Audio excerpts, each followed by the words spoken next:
It's been nearly a month since Samsung announced it will expand operations in Taylor. KVUE's Mike Marute sat down with U.S. Senator John Cornyn about the new plant and how this expansion is making him change his way of thinking. Just before Thanksgiving, I want to thank our federal partners, Senator John Cornyn and Congressman Michael McCall. Governor Abbott announced Samsung will build a new semiconductor manufacturing facility in Taylor, helped in part by Texas members of Congress. What's your immediate takeaway from this announcement? Well, it's good news, obviously, for Texas and the region. Senator John Cornyn pushed the Federal CHIPS Act forward, which provides incentives for semiconductor facilities to open in the U.S. But it's also shoring up a vulnerability that COVID-19 has exposed.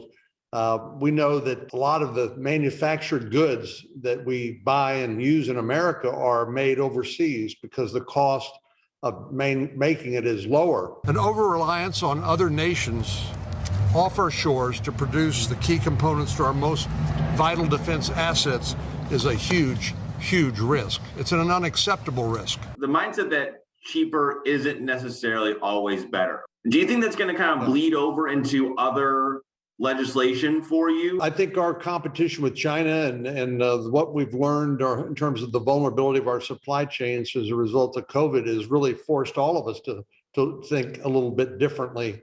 I'm not suggesting that the federal government go into business of making things like semiconductors, but I think there are categories of products that are absolutely essential to our modern way of life. The CHIPS Act is tied to defense spending, which still has to get through the House.